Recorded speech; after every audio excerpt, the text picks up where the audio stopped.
Hello and welcome to a CFMEU News Update. I'm Emily Barker. Mine workers across the country will need to keep an eye out for changes to workplace relations under an Abbott government. The Miners' Union is asking members across Australia to be on the lookout for their employers moving on pay and conditions after the Abbott government takes office.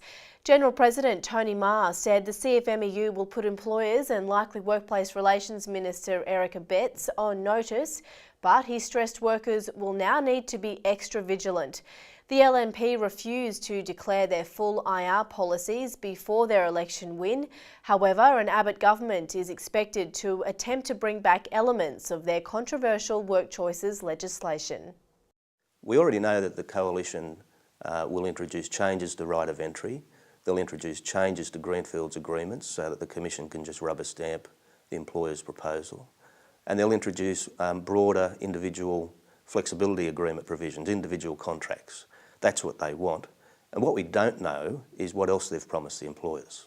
Well, they say they want to swing the pendulum closer to the middle. The truth is they want it right out to the right. And they're going to have a Productivity Commission review to draw up the full list of Abbott claims to give us back work choices in a second term of the Coalition government.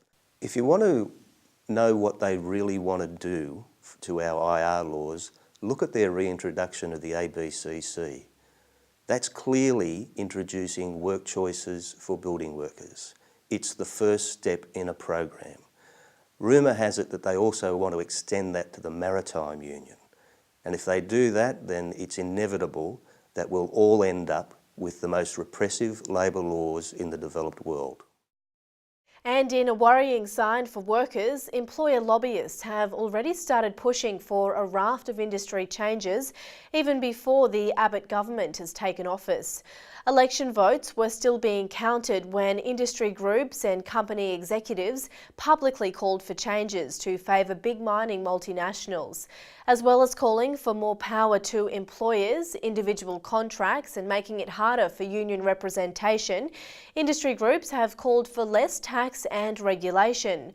State and federal lobby groups have joined mining companies in lockstep, calling for the scrapping of the minerals resource rent tax, the carbon price and the stripping away of mining project approval regulation. The trade union movement is backing Collinsville mine workers during their lockout from Glencore Xstrata. The ACTU has expressed solidarity with Collinsville workers as the Swiss multinational continues to refuse to recognise the current workforce. ACTU Secretary Dave Oliver called for a fair go from the company after Glencore locked the gate on mine workers while it searched for a new workforce. Mr. Oliver warned that more situations like Collinsville were expected under the new government. For more information on any of these stories, plus the latest on the Let's Spread It Around campaign, please go to the CFMEU website.